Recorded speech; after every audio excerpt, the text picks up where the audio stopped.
신명기 29장 22절부터의 말씀입니다.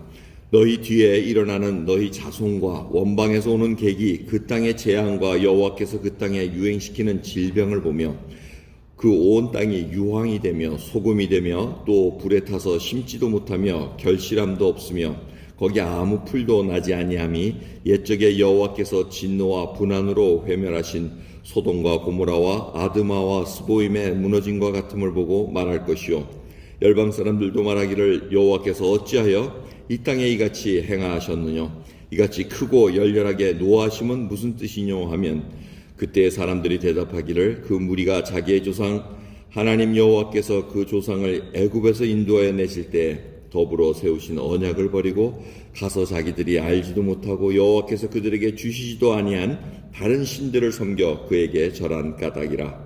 이러므로 여호와께서 이 땅을 향하여 진노하사 이 책에 기록된 모든 저주대로 재앙을 내리시고 여호와께서 또 진노와 분한과 크게 통한하심으로 그들을 이 땅에서 뽑아내사 다른 나라에 던져보내심이 오늘날과 같다 하리라.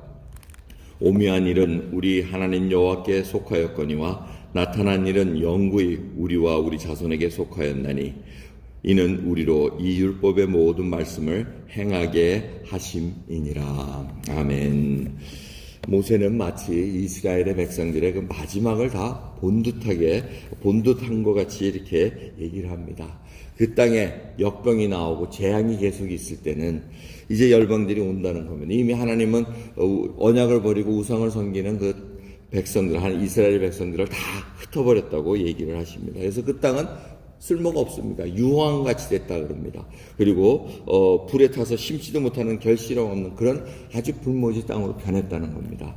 유황 같은 땅, 불에 탄 땅 이런 걸 보시면 옐로스톤 파크를 가시면은 이해가 되십니다. 옐로스톤 파크의 유황과 이 밑에서 뜨거운 온천이 막 나오고 나오는데 그 땅이 불에 타고 유황으로 변한 아무것도 자라지는 않습니다. 이제 그러한 땅같이 됐다는 겁니다. 그런데 사람들, 이방 사람들, 원방 사람들이 와서 다 안다는 겁니다. 이게 어떻게 된 땅이냐? 하나님께서 축복을 줘서 이스라엘 백성들을 구원해서 여기다 심어놓지 않았느냐 이렇게 얘기할 때 아니다. 이제 이렇게 변한 땅은 재앙과 역병이 있고 이런 땅은 그 이유가 바로 언약을 버렸다는 겁니다. 그리고 다른 신을 쫓아가서 절을 했다는 겁니다. 결국은 다른 신을 쫓아갔다는 것은 언약을 버렸다는 게 같이 움직입니다. 순서상이 아니고 그냥 한꺼번에 움직입니다. 하나님을 아닌 다른 신을 섬기면 그냥 언약은 자동적으로 소멸되는 것을 이렇게 보여주고 있습니다. 그래서 모세가 왜 이렇게 마치 끝을 다 본 것처럼 이스라엘의 끝을 여러분 잘 아실 겁니다. 이 다윗 왕이 정말 용성하게 하나님을 섬겨서 또 솔로몬에게 넘겨줬지만 솔로몬 이후에 또 그렇게 우상 섬기고 이렇게 넘어가면서 남북으로 나눠지고 결국 북이스라엘은 아수르 제국에 그냥 망해가지고 완전히 흩어져 버리고 이런 것들이 전부 다 모세가 본 듯합니다. 근데 모세가 왜 이렇게 얘기를 했겠습니까?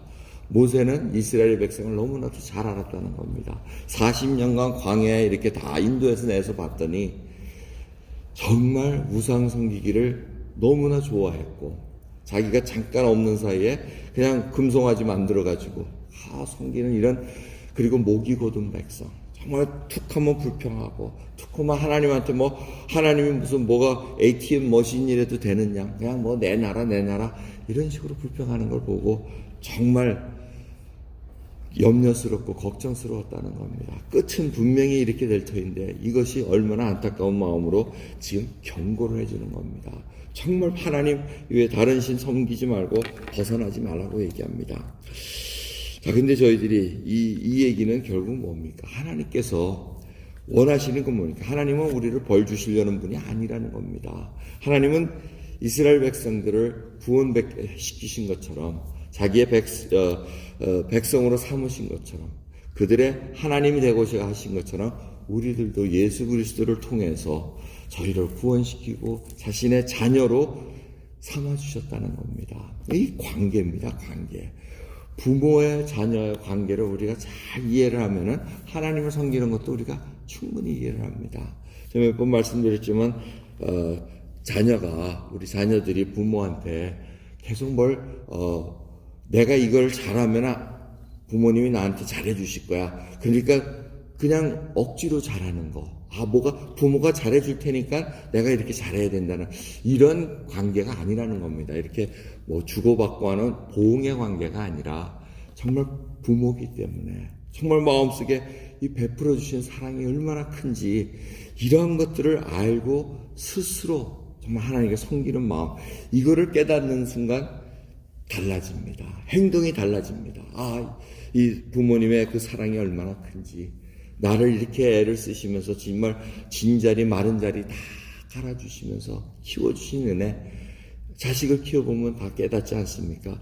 이제 이런 거를 보면은 다윗의 마지막 바세바와 동침한 후에 고백한 시편 51편이 우리에게 알려주는 메시지가 있습니다.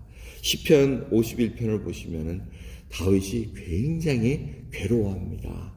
근데 그 괴로워한 거는 이 근본이 흔들려 버렸다는 겁니다. 바세바하고 동침을 하고 우리아 장군을 죽이고 뭐 이런 것들을 자기는 그냥 크게 뭐 이렇게 생각하지 않았다고 볼 수가 있습니다. 문제는 자기가 하나님 앞에 어떤 존재였다, 내가 하나님을 어떻게 섬겼다는 것을 근본적으로 깨닫기 시작했다는 겁니다. 나는 하나님을 골리앗 장군을 죽임으로 말미암아 내가 이렇게 하나님 앞에 믿음 있는 생활을 했으니까 하나님이 이렇게 해주셨다. 내가 하나님의 성전을 짓겠다고 이렇게 고백하는 거 하나님 이쁘게 봐주셨다. 이런 걸로 계속 생각을 했었는데 딱 그 죄악이 나단 선지자로부터 지적이 되니까 깨닫게 됩니다. 주님께서 원하시는 것은, 하나님이 원하시는 것은 제사가 아니라는 겁니다. 상한 심령이라는 겁니다. 주님께서 구하시는 것은 상한 심령이라. 이게 바로 그러한 진정한 제사라는 겁니다. 이 얘기는 뭐냐면은 상한 심령은 뭡니까? 자기는 하나님 앞에 아무래도 도움이 안 된다는 겁니다. 그게 바로 위대한 고백입니다. 여러분, 우리가 하나님 앞에 도움이 될 것 같습니까? 하는 것마다 다 어그러뜨립니다. 왜? 부패한 심령이기 때문에. 우리가 생각하는 것마다 다 교만한 생각이고 내가 좋아하는 거 그런 걸로 움직이려고 그러지 하나님의 영광을 구하기 위해서 하는 거 참 어렵습니다. 근데 그것이 바뀌어버립니다. 나의 모습을 딱 보고 바뀝니다. 나는 정말 죄인으로서이다. 이게 위대한 고백입니다. 오늘도 하나님 앞에 정말 상한 심령으로 서야 됩니다. 이게 바로 가난한 심령이고, 심령이 가난한 거고 애통한 자라는 겁니다. 저는 하나님 앞에 아무 덕을 낼 수 있는 사람이 아닙니다. 하지만 하나님이 은혜를 베풀어 주셔야 그 은혜로 살아갈 수밖에 없습니다. 이 고백이 바로 모세가 이스라엘 백성들에게 지금 계속 주고자 하는 메시지입니다. 하나님을 떠나지 말라는 것은 바로 예수님께서 말씀하신 나는 포도나무여 너희는 가지니 나를 떠나서는 너희는 열매를 맺을 수가 없다고 얘기한다는 것입니다. 우리는 자꾸 예수 그리스도는 관계 속에서 그냥 그 관계를 떠나서 내 마음대로 열매를 맺으려고 그럽니다. 내가 생각한 열매를 맺으려고 그러는데 주님은 그게 아니라고 얘기합니다. 열매 맺지 못하는 것은 자꾸 가지를 쳐줘야 된다고 말씀하고 계십니다. 열매 맺지 못하는 가지는 그냥 쳐버려야 된다고 말씀하고 계십니다.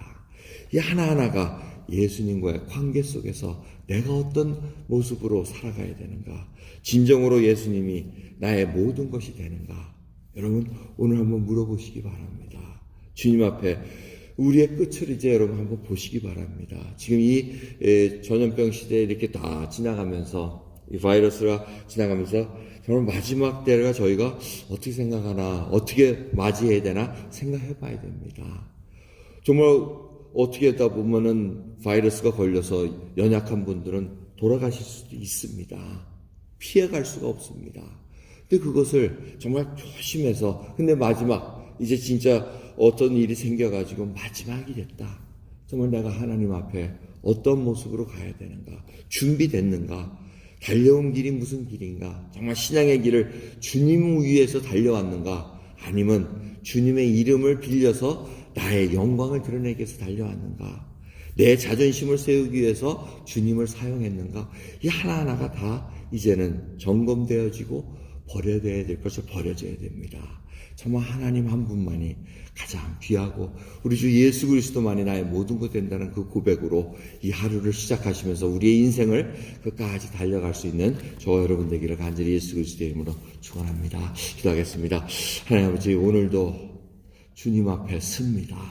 정말 심령이 가난한 자가 돼 애통하는 자가 되고 온유한 심령으로 의에 줄이고 목마른 자로서 주님 쓰기를 원합니다.